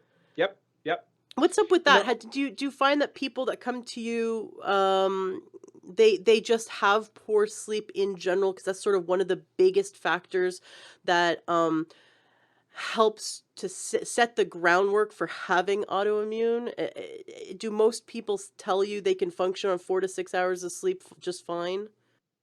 it's a mix, right? So we get people saying things like, they do definitely are people who say like, oh yeah, I sleep, 4 to 6 hours and I feel great. And you're like, okay, unfortunately, it's a design flaw, if you will, but that part of our brain that monitors our state, like our wakefulness and how we feel, is one of the first to go down from lack of sleep.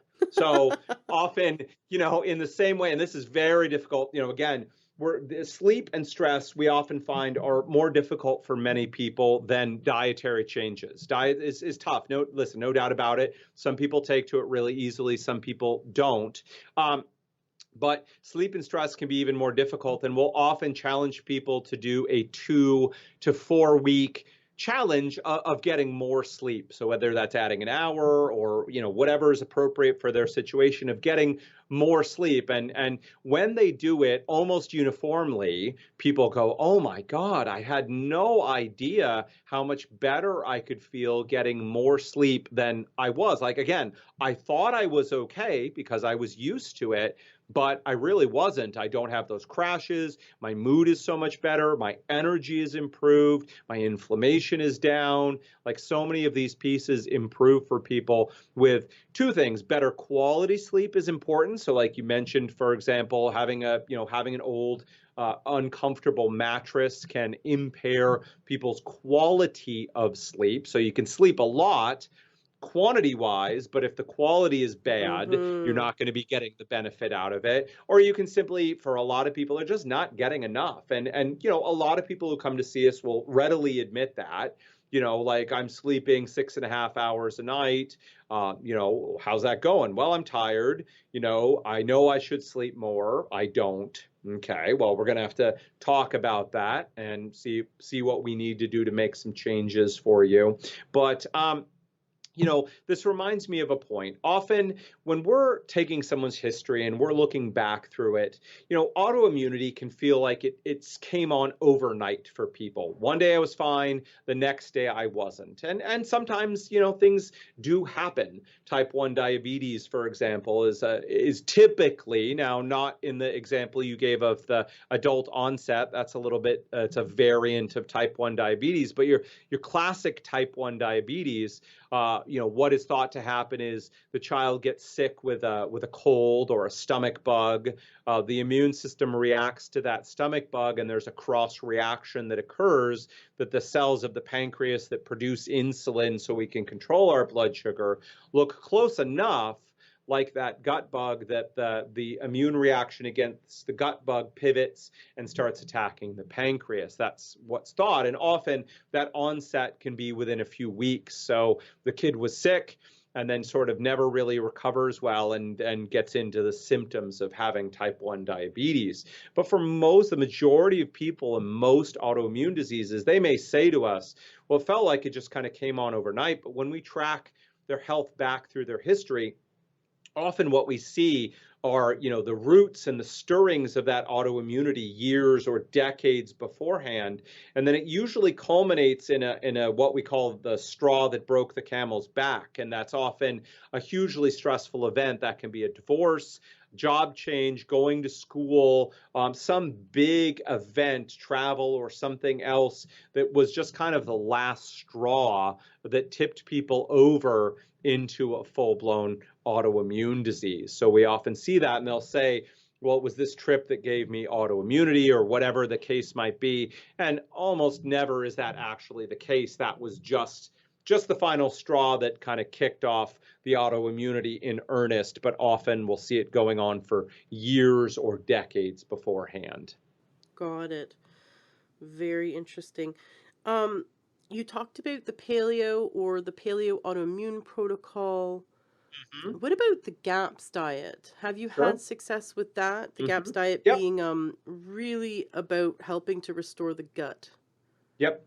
So I've seen, again, not an all or nothing guy. I've seen the GAPS diet work wonderfully for people. It's a little bit more of, in my experience, a little bit more of logistics, kind of a complicated diet with different stages in it. I find a lot of people have a lot of trouble kind of understanding how to do the diet and how to follow it.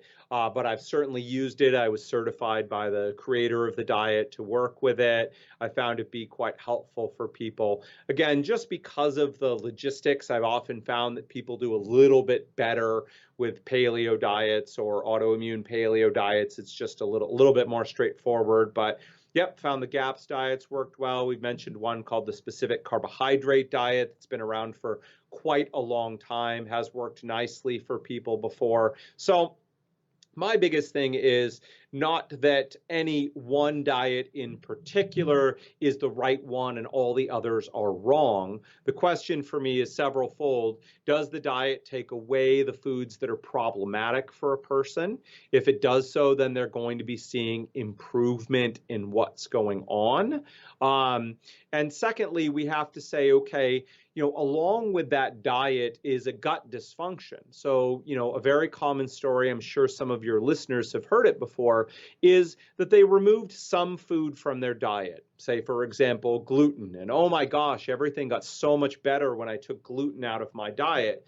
But now it's been a while and kind of some symptoms have been creeping back and things are a problem. So now I need to eliminate more foods from my diet. Mm. And maybe that's okay for a while. Everything got better again, great.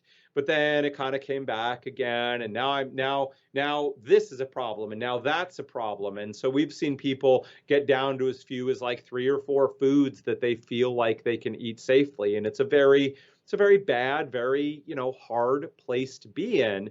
That's fundamentally because diet is one component of healing a person's gut, but it's not the only. For some people, when they take the food out, their gut is able to heal itself. Everything kind of rebalances and they're in a good place. But for other people, taking the food out can merely be a band-aid. So one of the places that, without actually addressing the underlying causes of the leaky gut and the sensitivities in the first place. So one of the areas that I've found that a number of more holistically minded practitioners really let their patients down is they run some sort of test to identify sensitivities to food, or they put them on an elimination diet, and they go, okay, great, Ashley, gluten is a problem for you, and maybe whatever, nuts are a problem, or eggs are a problem, or whatever the food is that's an issue for you. Great, don't eat those foods, you're all good, see you later. And it's like, we haven't actually addressed the underlying factor. Now,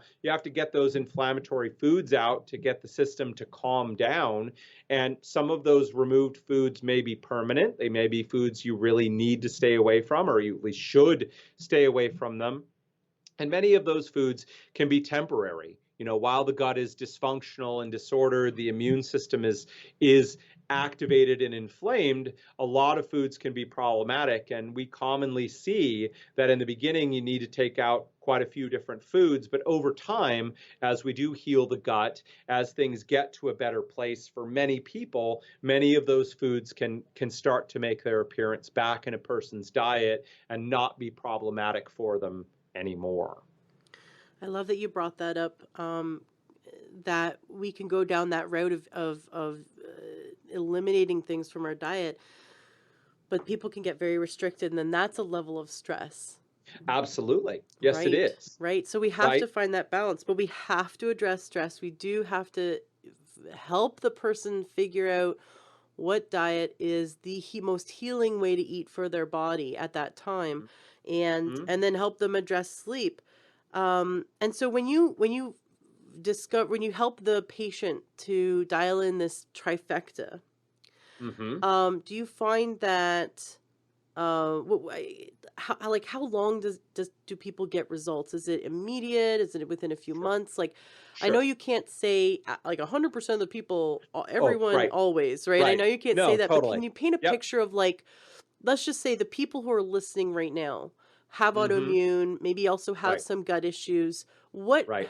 like, if they work with you in Right. 6 months from now, like, could Right. a majority of them be in remission? Is there that much hope? Sure. I mean, again, so please, I know Ashley just did a good job with it. It does depend. Some people get very, like, huge results very quickly. Have we seen people, 80% of their symptoms can be improved within a month? That does happen. Now, is it common? No. Depends what's going on and all the rest. But can it make that big of a difference for people very, very quickly? It can. Often it doesn't. So generally, here's the timeline that we generally use for people. So when we think autoimmune disease, we typically think a year of treatment. We're confident that within 12 months, we can have made substantial and long lasting changes for that person. Again, some people move faster, some people move a little bit slower, but we're generally looking at that. Often by 3 months, we'll, again, ballpark figure, we'll often see 30 to 40% improvement in symptoms. People will be feeling noticeably better, digestion working better, pain levels down, skin improved, things feeling better. By 6 months, we'll often see somewhere around, 70 to 80% improvement. So massive, big changes. People are feeling very different than they were 6 months ago. And then that final 6 months is often where we're getting that last 10 to 20%. And also critically important is where we're cementing habits for sustainability and the long term. So we used to aim for 6 months of working with people, knowing that we can make really major changes in those 6 months. And what we found where we really let people down was that we would say, okay, great, you're good to go, you know what to do, you've addressed many of these factors, keep up the good work and, follow up for your checkup and to make sure everything's on track. But we found there were still a really significant percentage of people who would backslide, their habits would come loose with life stressors and things happening in their lives. Yes, diet was in really good shape and then things got busy and the kids went back to school and this happened, or job changes or moves or whatever happened, and the diet kind of came undone, and that trifecta we talked about, the sleep, stress, and diet, came apart, and then people started to backslide and symptoms returned.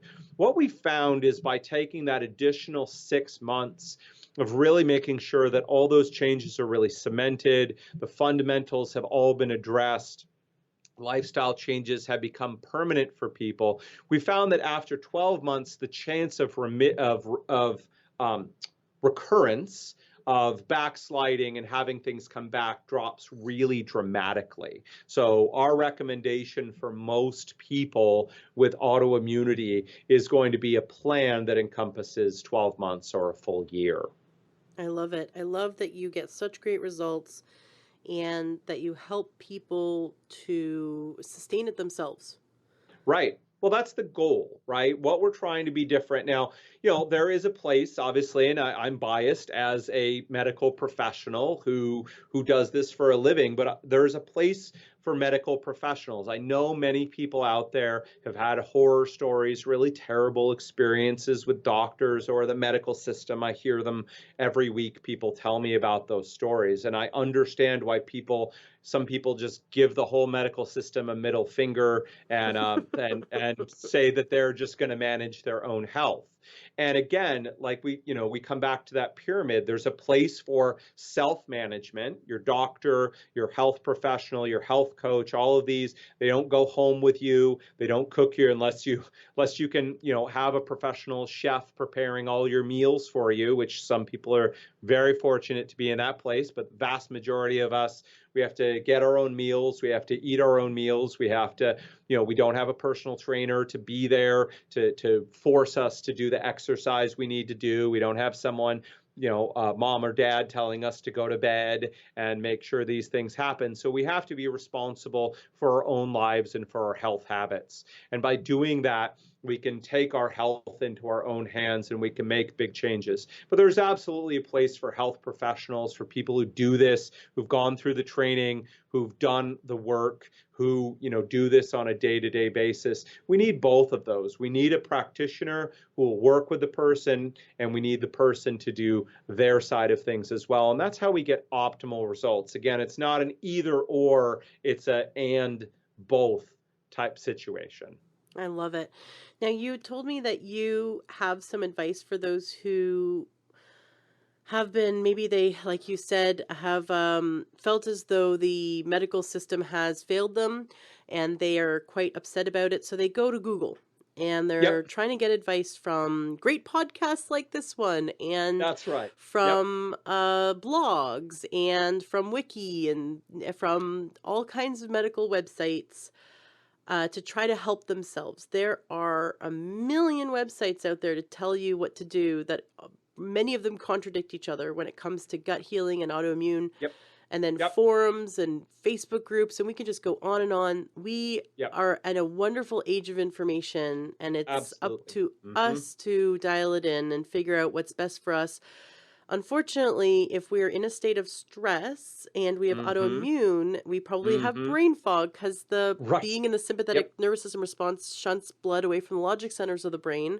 So now Yep. we're not really thinking straight, and now we are in overwhelm with Right. too much information and not we don't know what actionable steps to take. So can Right. you tell us how can we figure out what's best for us and what sources are sources of good information versus maybe non-information that's best will best serve us? Yeah, and unfortunately, there's no super easy answer. And just shameless plug here, my book called The Clear Path to Health was in large part me trying to lay that out. This extremely common situation where someone's gone to their doctor looking for help. They've got one of two different things that happened. They were either diagnosed with an issue, given some sort of treatment for it, and if they asked, is there anything else, anything more that could be done beyond taking this medication or doing this thing, they were told no, there's no other options. Type 2 diabetes, again, right? You have to take your drugs, and it's a progressive disease. It's just going to get worse over the course of your life. Well, isn't there anything else that can be done? Nope, nothing else that can be done. A lot of people wisely go, hold on, that does not sound right. There's got to be something else that I could do to help. So, of course, they go to Dr. Google to try and look for answers.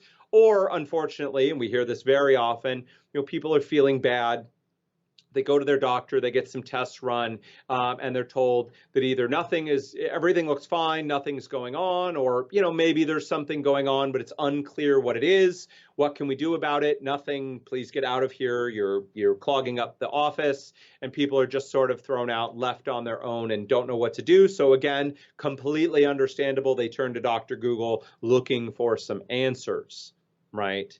The key piece that I think is important to keep in mind is always start with the fundamentals. So to make it easy, we've honed in on three starting places, three fundamentals, and we've talked about them: diet, sleep, and stress. Now, does that mean that just addressing those three things will take care of everything that's going on for you and there aren't other issues or things that need to be taken care of? No, it does not mean that. But like we talked about before with the pyramid, these three are the foundation. If you aren't eating well, you're stressed out of your mind and you're not sleeping well, you can be taking all the supplements in the world, you can be doing all the practices, all the meditations, all the other, you name it, you can be doing it.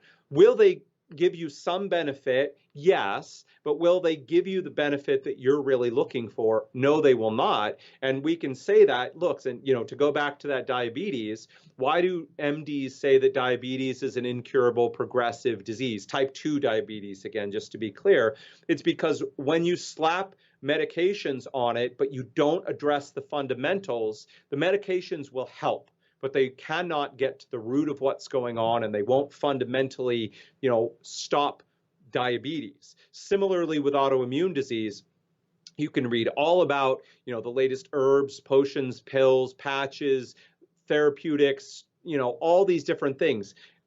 Is there some benefit in many of them? There are, but if you don't have the fundamentals in play, you're chasing shiny objects. One of the things we humans are cursed with is shiny object syndrome, like crows are. We like things that are shiny and interesting and sexy. And the problem with me banging the drum about food, sleep, and stress is people go, yeah, I got that. I know that. I already sleep fine. I already eat a healthy diet. I'm not stressed out.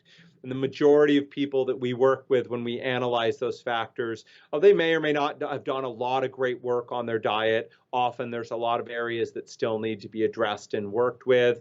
They almost always have not properly addressed stress. Again, I want to be really clear. I don't believe in shame or blame. This isn't about telling people they're wrong or bad or anything else. It's just these are things that we're not taught. They're not reinforced in our society. Well, we don't recognize them. And some of the cures for things like stress and sleep go against the very values that we've been taught about, always working hard and trying to get ahead and trying to do the things in our life sometimes that we need to be doing. But these factors are important. And if they're not addressed first, then we can get caught up in all the shiny objects and all the new supplements and all the latest, greatest testing. And so it comes back to making sure that your foundation is solid. The base of that pyramid is there before we jump on to other factors.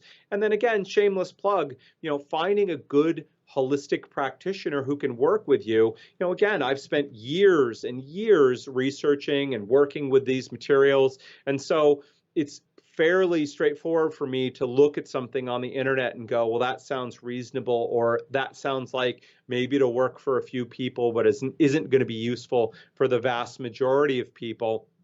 And it can be difficult for people out there struggling through on their own. So really finding a practitioner to work with who can guide you can really shortcut and save you a lot of time, a lot of effort, a lot of years of your life. So finding a good one. And again, in the back of my book, The Clear Path to Health, I lay out the 11 questions that you need to think about and ask a practitioner that you're considering working with to help you understand if this is someone who might be a good fit for you and might give you the help that you need, or unfortunately might be a waste of your time, money, and energy, and you should keep looking to find someone different.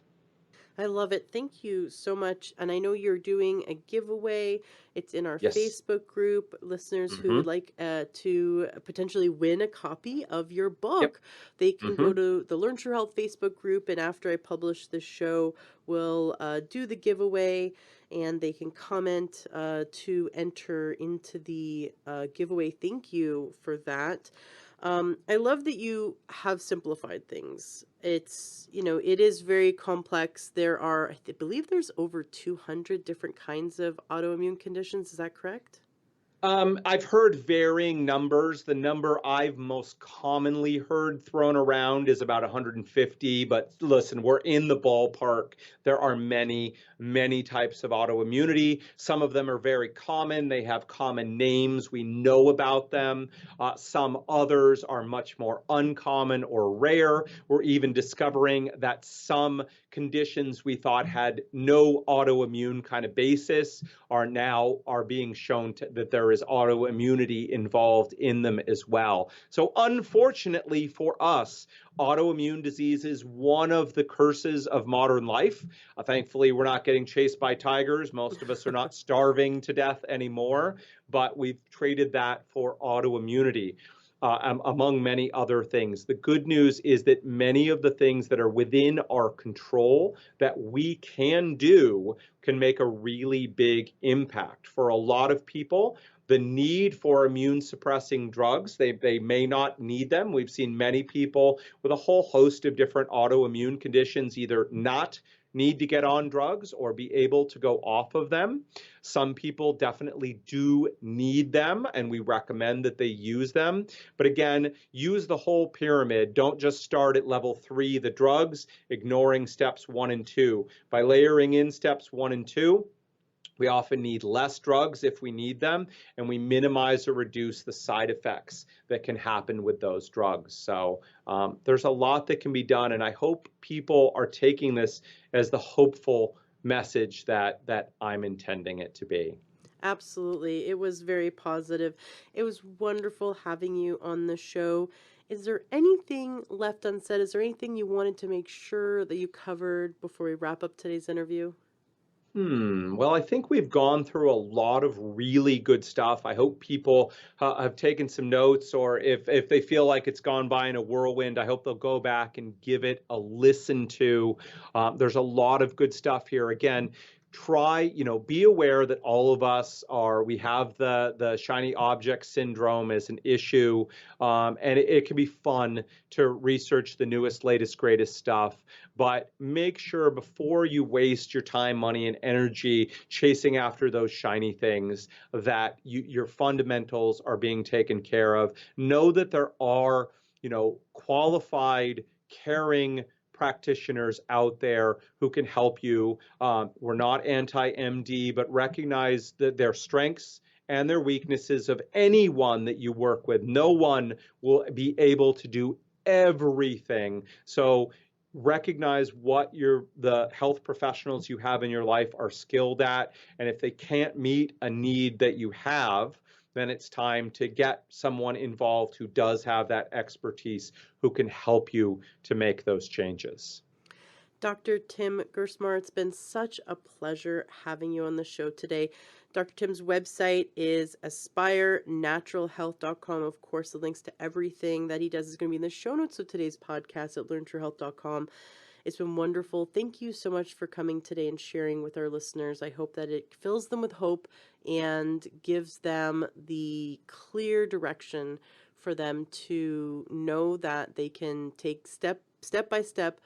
In a matter of months to a year, they can see great changes in their health. Profound changes for sure.